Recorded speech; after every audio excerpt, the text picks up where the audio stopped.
Today we're going to look into gender ratio of each idol fandom. Before we start, I know sometimes it could be insensitive to put genders under two categories, but please just think of it as it's for fun, don't overthink about it. And some of the data might not be 1000% accurate. There should be 50 total groups. And alright, let's get it. Idol gender ratio. So there is 3 categories that we're going to look into today. These 3s are totally 3 different ratios. Listeners are the people who listen to the music. Streaming, playlisting, casual listening. So you know how you could listen to music of some musicians even if you're not a fan? That's the general audience. And then the core fandom ratio, the people who call themselves a fan, like, oh, I'm STAYC, oh, I'm ARMY. Those people are core fandom ratio. And they would buy albums, they would sign up for fandom, Instagram, socials, merch, things like that. Lastly, it's the live audience ratio. Who actually goes to fan meetings? Who actually goes to concerts? So you might be like, how is 2 and 3 different? The difference between 2 and 3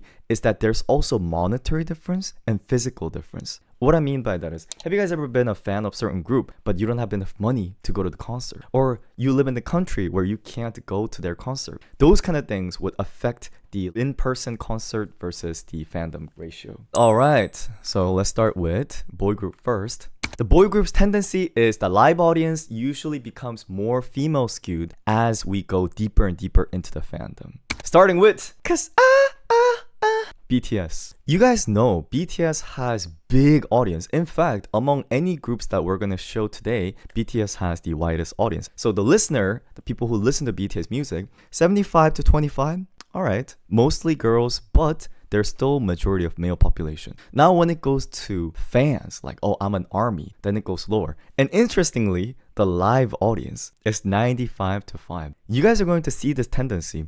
I've already mentioned this several times before, but who spends money in K-pop? Who actually go to fan meeting? Who actually go to concert? It's girls. Guys generally don't spend their time and money. The wider the funnel, the more balanced it gets. But as it becomes more showing up in person, then it's a classical female skewed boy group fandom. Is it surprising? I felt like this wasn't too surprising. This makes sense, right? I actually thought there might be a little more male listener for BTS, but at the same time, internationally, kind of makes sense. Exactly, women generally keep the fandoms alive. 100% true. You're gonna see how true that is as we go through the study today. Next is BIGBANG. BIGBANG is actually a really interesting case.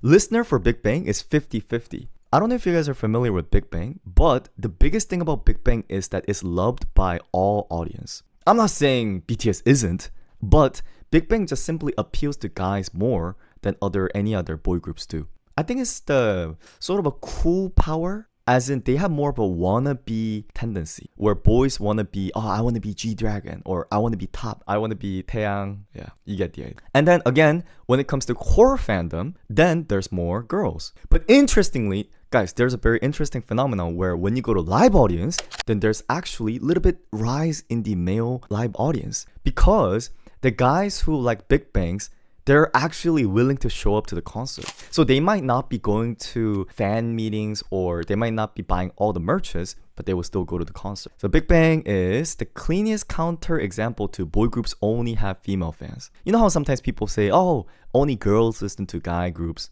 That's not true. That's not true, especially when it comes to BIGBANG. And next one is another one of our classic example. EXO. EXO. I think this is not even surprising. In my opinion, the most standard boy groups. I'm very surprised there's actually still 25% of guys who listen to EXO. I'm one of them, but I think it's because they had a lot of songs that hit major nationwide hit, such as Growl and Call Me Baby. But when you go to the live audience, there's barely any guys. Same as BTS. EXO shows traditional boy group curve, casual listeners are broader, and dedicated fandoms become mostly female. I love Love Shot. That's my favorite song from EXO. And SHINee. I'm very surprised that there is a little bit more male, because in my brain, SHINee and EXO doesn't have a big difference, but I think SHINee sort of has a tendency between BIGBANG and EXO. So SHINee is a little bit more broad recognized with age, but core fandom is still obviously female.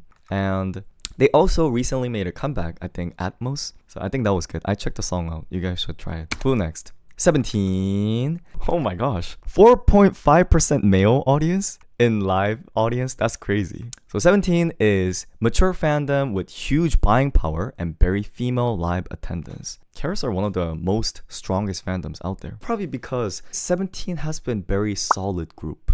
I feel like 17 hasn't been involved in too many issues. They've been consistently releasing music. So the fandom has very solid place to stay. In comparison to, I'm not trying to bring down, but you know how BIGBANG or EXO, they go through more of a drama in comparison? But I feel like 17 has more milder sailing of their fandom career. So listener is obviously more female based. I'm very surprised the core fandom and the listener doesn't have a big difference. You know what I feel like this is? Is that there isn't really guys who listen to 17 but they're not fan of 17. Does that kind of make sense? So there will be guys who listen to EXO but they're not EXO fans, but there isn't guys who listen to 17 and they're not 17 fans. So 17 is a good example of large organized fandom and extremely female skewed. Very nice. NCT, okay, we're gonna go through NCT 127, Dream, Wish, everything. NCT, kind of same, but even more female based. Their core fandom is 90% female. There's a little bit of boys left because it's 127. I think boys tend to be a little bit more attracted towards a little bit of a cool idea. I'm sad the Mark is there. Well, Mark, I heard recently started a company, so I wish him the best. But yes, NCT, high intensity boy group pattern, concentrated female core. Citizens are one of the strongest, more passionate fandom I know. Do you guys agree? I think it depends on how long the group has been. But at one point, Citizens has been really, really passionate. When I was in high school, college, they were one of the strongest. And they're also very global. Sometimes being global also affects the gender ratio because I think the more global they are, the more female audience gets attracted. Going to next, NCT Dream. Oh, sorry for the terrible image. I think Dream still has that coolness, and Dream surprisingly has a lot of the hit songs in Korea. Dream is useful as comparison against NCT 127. Both are strongly female skewed, but Dream often reads younger and more Korea Asia centered. That's true. I think 127 is a little bit more global appealing, and Dreams tend to be more domestically appealing. I'm personally more Dream fan than 127. I don't know which NCT you guys like the best. Oh my god! So this is the most extreme example that we're gonna see today. If you go to NCT Wish concert, you just cannot find guys. But here's the thing, I'm sure there is, but you're looking at 0.7%. I'm actually not surprised by this because NCT Wish is extremely cutesy, and cutesy generally doesn't appeal to male audience, but still 0.7%. That's like, even if you bring all the NCT Wish's dad and the grandma and grandpa, okay, this might be a little bit sensitive. I'm not trying to promote any kind of gender hate, but sometimes some fandoms don't enjoy when there is a mix of gender within their fandoms. So I don't know, maybe it's up to individual fandoms. But Wish is the wow slide. Even if the listeners are not 99% female, live audience can be almost completely female. Can I be honest? I'm actually one of these people because you know how I listen to so many NCT Wish songs? But personally, I don't think I would go to a concert. Like, I'm not saying I don't like them, but I don't like them that much. So I think that's actually a reflection, as in, there's a lot of guys who might like NCT Wish's music, but going to concert takes way more love than that. And also, you know how Wish is relatively younger group? And you need a little bit more years for you to develop more male fandom. So the boys...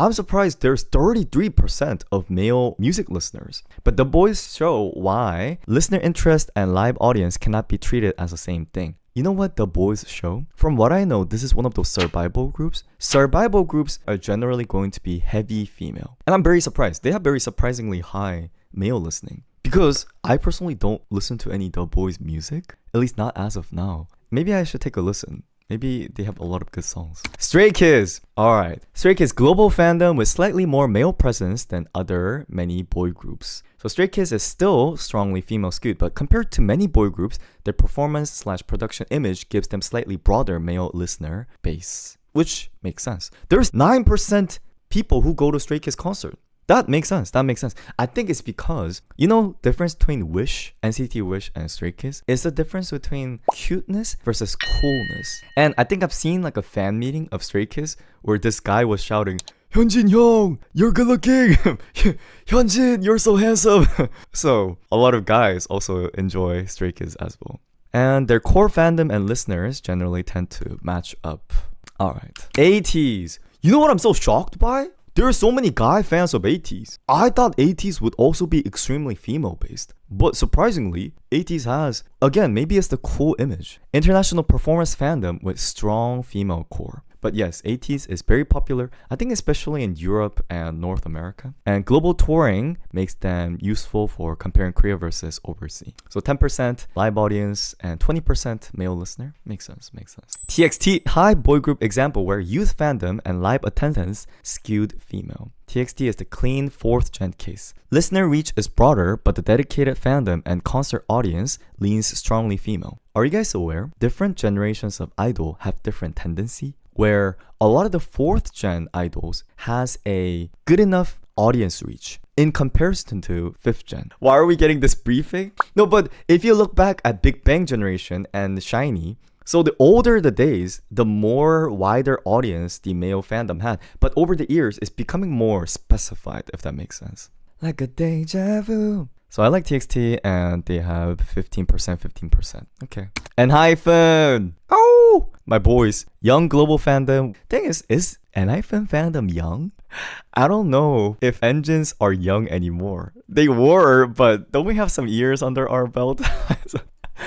So young global fandom with very high female live audience concentration. ENHYPEN looks like textbook young boy group fandom. 15%, almost the exact same as TXT. Not even a little bit different. I think the little bit difference comes from live audience, which makes sense. Treasure. This is the YG boy group. Bang Yedam used to be in Treasure. I don't know if you guys are familiar. But Treasure, similar kind of ratio, surprisingly high male. I think that's a tendency with YG boy group. You know how BIGBANG is also YG, so is Treasure. I think it's also because YG tends to be more hip-hop based and guys tend to enjoy a lot of the hip-hop based groups. ZEROBASEONE. ZEROBASEONE is another group that's from Survival Show. Boys Planet 1? I see. Anyway, Survival Show fandom, extremely female based, especially when it comes to live audience. Once the fandom mobilized for live events, the gender can become extreme. In terms of like listening at home, there's a lot of guys, 18%. And RIIZE. I thought RIIZE would have more male than this. Actually, I guess listener-wise, core fandom-wise, I've also went to RIIZE concert. SM boy group with strong Korean female fandom energy. You know what's very interesting about RIIZE? RIIZE is very popular in Korea.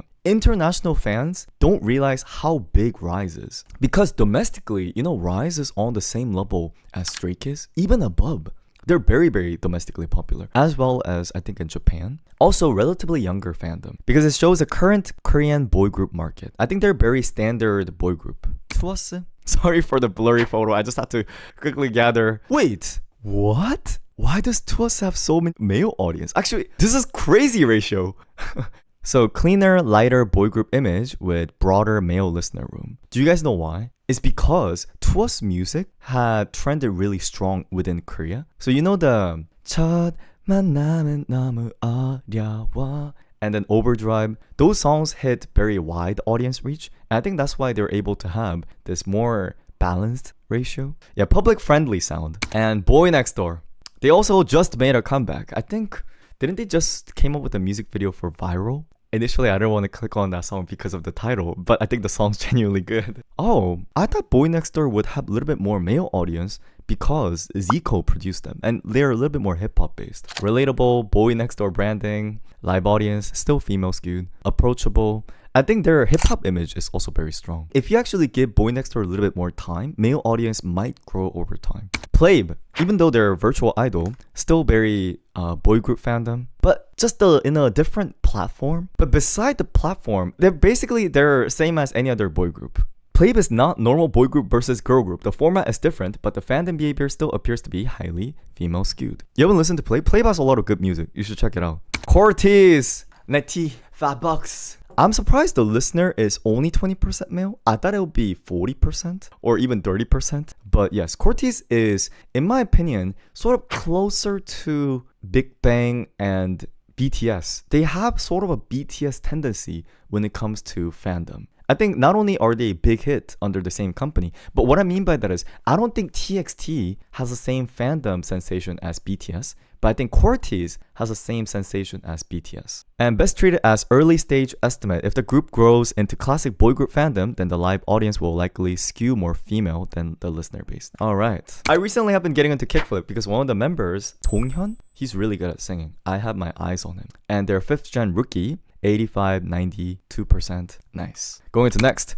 LONGSHOT. 시간은 계속 keep talking. 40% male, which in my opinion, that makes sense. Because LONGSHOT is K-pop, but I also feel like they're not K-pop. As in, the audience who got into LONGSHOT are audience who've been listening to J-Park for years. Obviously, there's LONGSHOT fans who got into LONGSHOT without knowing J-Park, but that 40% is all thanks to J-Park. Father J-Park tried so hard to feed the idols that it's almost like a representation of J-Park fandom than LONGSHOT fandom. I'm not saying LONGSHOT doesn't have a fandom, but they're so early. You guys know they just debuted. But at the same time, I feel like if we give them a little bit more time, they might go more female or they might remain at this rate depending on how much boy group versus hip-hop group they go in their direction, or R&B group. J-Park adjacency makes this potential less typical boy group case. They're not the classic idol cases, definitely. Alpha Drive 1.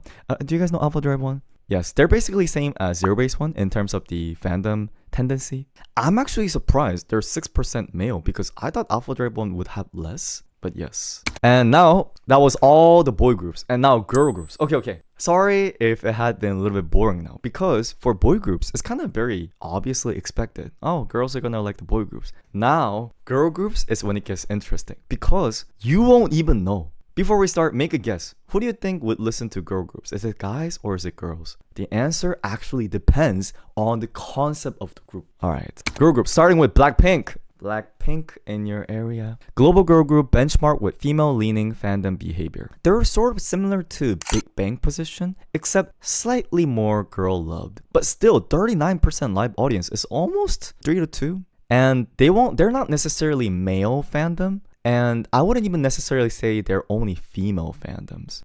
I would say they're pretty well balanced. Oh, someone in the chat just said aespa's gonna be 99.9% boys. I already know that is not going to be the case. I could tell you, without even looking at the chart, you'll be surprised. A lot of the girl groups, their core fandoms are actually girls. So even though the live audience and percentage shows like this, if you go into real core fans, it's still gonna be heavy female. Twice, for the first time, we see higher ratio in male. 51% male listener and 60% core fandom is actually guys. Okay, now, this is when guys should be a little bit less lazy.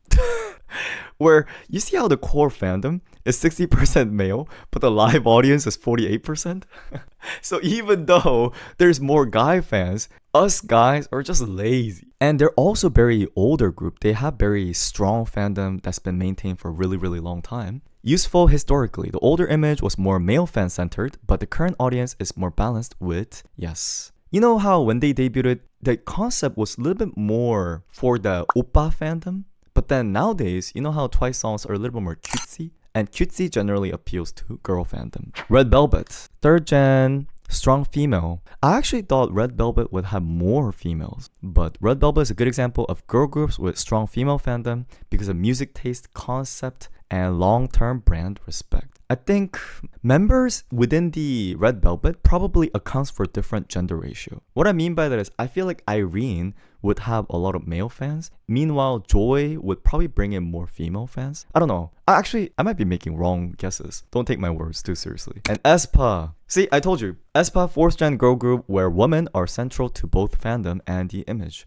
aespa's concept is strongly consumed by women, making them one of the cleanest example of modern female-leaning girl group fandom. In my opinion, they're the most standard girl group, where this ratio that we're seeing right now, like 40-60, this is more typical girl group fandom. So there are guys that listens to them, but the ones who spend the money, ones who go to concert, tend to be a little bit more girls. You would know, if you guys ever see aespa fan meetings, there's a little more girls than guys are. IVE is a little bit more female than aespa. Also because IVE appeals to a little bit younger audience. Are you guys aware? IVE target is a little bit more teenagers. Meanwhile, aespa's target is a little bit more in the 20s. Not always the case, but slight difference. But they do have a broad audience. And modern girl group curve, songs are heard broadly. If you go to Korea, you could listen to IVE song everywhere. But the people who identify themselves as fans and show up skews more female. You expected more male? Really? I actually think a lot of the entertainment shows IVE members come on, you know, like 지락실 or things like that. Girls watch those stuff more than guys do. And that's probably why you probably see IVE doing more cosmetic advertisement. Because why? The audience that like IVE is girls. So that's why they sell cosmetics or they advertise. SSERAFIM, sorry for the image. I'm really sorry. SSERAFIM is surprisingly high. Actually, not surprisingly. I think it's actually kind of somewhat obvious. Wait, actually, hold up. Their listener is 46 to 54, but the fandom is actually a little more male. So even though girls listen to SSERAFIM a little bit more, when it comes to fandom, it's almost 50-50. That makes sense. SSERAFIM is not easy to label. Their gender ratio shift by event era, making them one of the best don't oversimplify examples. So when I did the research, you know what I thought was really interesting? So in order to get this ratio, I had to add up different percentage of their different fan meetings and different concerts. What's really weird is in their 2022 comeback, it was heavily male. And then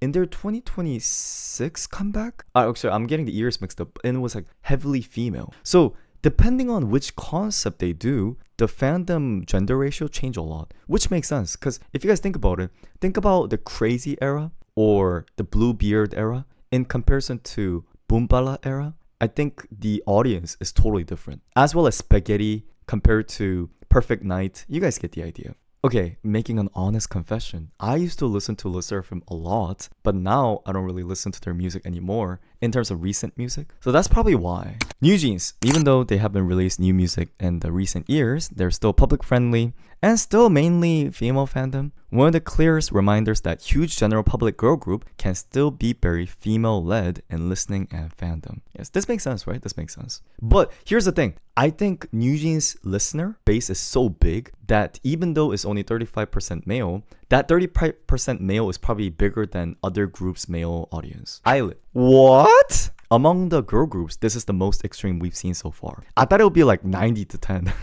but I guess it's not that extreme. So ILLIT is the newer girl group, strong young female fan. ILLIT looks more like a female skew than the older girl group stereotypes. You know, do you guys agree? So the older K-pop groups used to be sort of selling to the male audience sensation. That's why there was a lot of issue with overly sexualizing the members. Do you guys agree? Like back in the days, with their concept and some of the lyrics, how it's inappropriate, blah, blah, blah. But if you look at ILLIT, they never really done any of that concept. They always do cute. And if you listen to ILLIT's music and their lyrics, which I listen to so much, it's about like cute girls doing girlies makeup. So it appeals to girl audience way more. I personally really enjoy ILLIT music. I'm very big fan of ILLIT. So BABYMONSTER has a lot of guys. Okay, BABYMONSTER is YG group probably because they're also hip-hop based. Whenever it comes to YG equals hip-hop. There's a meme in Korea recently where they say, oh, these other companies are trying different things. Meanwhile, YG, they've been doing the same thing since what, 2010?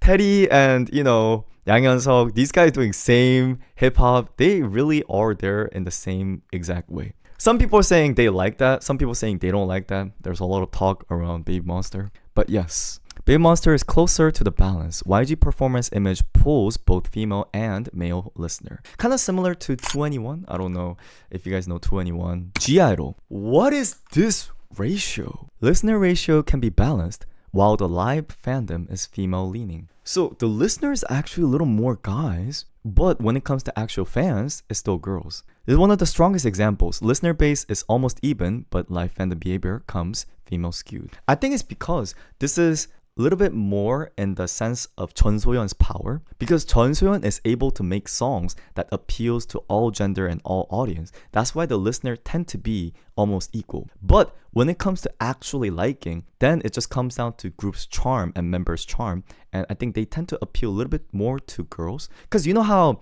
I personally feel like I-DLE has a lot of the members that's girl crush. I mean, they did a lot of those concepts as well. So that's probably why they're a little bit more leaning towards the female audience. And ITZY. ITZY is a girl crushing brand that naturally leans in the female. Thing is, I feel like if we were to talk about girl crush, you could see that I-DLE is more heavily girl crush image than ITZY is. So ITZY is still female, and performance and confidence branding makes the group easier for women to identify with, even if the song reaches both genders. But it's kind of surprising. I think ITZY still has a lot of male audience. They recently made a comeback with Mato?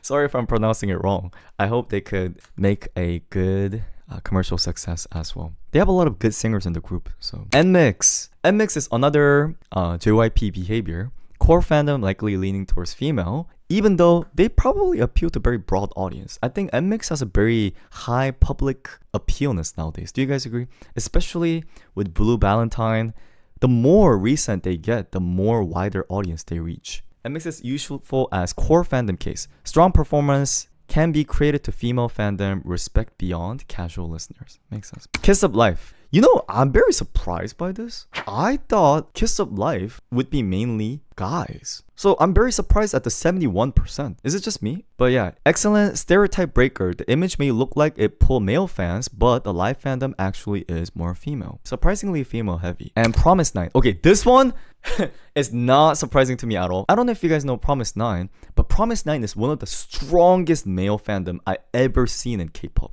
Do you guys want to know the reason why? There's a very specific reason for this. The reason why is, first of all, Promise 9 is very Korea popular group. Are you guys aware? Their domestic fandom is much bigger than international fandom. So don't worry about the international. Now, when it comes to domestic, do you know where Promise 9 got their success from? Well, this is not the only place, but majority of their fandoms came from Korean military. While they're in the military, they had to only watch it from one TV screen, right? And there was the culture where everyone would watch Promise 9. So a lot of guys go to army in Korea without being fan of any idol groups, and then they get into Promise 9. And after they come back from the army, they're a Promise 9 fan. That's why it's so extremely like this. You would never see live audience. So if you go to Promise 9 concerts, or if you go to their fan meetings, their chant sounds more like army chant. And I'm not talking about BTS army. Yeah, they probably did perform in military as well. Their chant sounds like yeah instead of cute name shouting. So they're basically very opposite and very heavy male audience. STAYC is well balanced, but I'm very surprised at 54% live audience. This is interesting. One of the more balanced groups. Triple S is not surprising. Triple S, imagine the same as Promise 9. Here's the thing. There is something I just want to clarify. Just because there is more male, that doesn't mean the core fandom of Triple S is male. What I mean by that is, the people that you might feel like is the core fan within your fandom still might be female. But the special thing about Triple S is that there's so many members, so different members pull different audience. As there are certain members that attract more males, and there's a certain audience that attract more females. So that's why I wouldn't say Triple S data is really accurate. Hearts to Hearts. Obviously more female. It's also because Hearts to Hearts is relatively young girls. Similar position as ILLIT. They're a rookie rising up. Early fandom likely leans to female through SM branding. Kind of a girls' generation almost. Nice. So we looked at all the male and girl groups. And now you might be thinking, where's my favorite group? And now we have some special cases. Before I go into special cases, there's obviously gender neutral. There's obviously people who don't identify as only male or female. So even though it's gonna have 100% with only male and female, don't overthink about it, okay? Alright. Special cases is XLOV. XLOV, you guys know, is genderless concept, and avoid reducing it to boy group versus girl group logic. I didn't want to put them in boy group or girl group because their concept is gender neutral, and their listeners tend to be more female, but it's hard to identify. You can't really put them. And XLOV is not mainly about member identity, it's about the concept and presentation. Their recent comeback was so good. iGod, you have to listen to that album. That album is actually kind of crazy. It makes the gender ratio conversion more about how fans consume gender expression. I think it's also the fact that girls tend to be a little bit more open to a new concept like this. Do you guys agree? In comparison to a lot of the male audience. So it's not about what concept of genderless or whatever. ALLDAY project. I know some of you guys don't like ALLDAY project, but ALLDAY project is very popular within Korea. Mixed gender group case, which is very rare. There used to be more mixed groups, but nowadays, not that many. And listeners are a little bit more female. It's a useful, balanced, mixed group. breaks the simple boy group girl group model. Concept itself invites broader audience. PLAVE, virtual lens. Same fandom behavior, different idol format. When viewed through virtual idol lens, PLAVE shows that format changed the product, but not necessarily the gender behavior of the fandom. So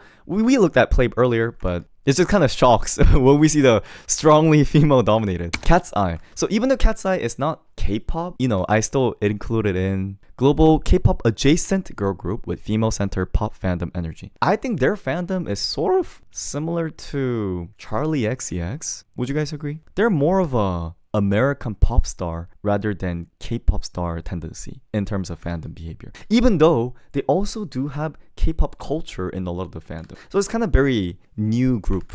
And XG, they're a Japanese girl group heavily consumed by a K-pop audience. So even though they're not K-pop either, they also are consumed by a lot of K-pop audience. They are still girl group, surprisingly high male audience. And 3 funnels. Listeners are broad, fans are narrower, and live audience are the most end of the day smallest group.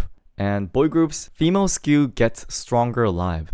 Basically, what it's saying is as it goes to more and more heavy into the live audience, it becomes more female heavy. Basically saying girls actually spend money and go to concert. And girl group, it's not just one pattern where it goes back and forth. Some groups, and also depending on the comeback, I really think it matters. The concept for girl groups really, really matters.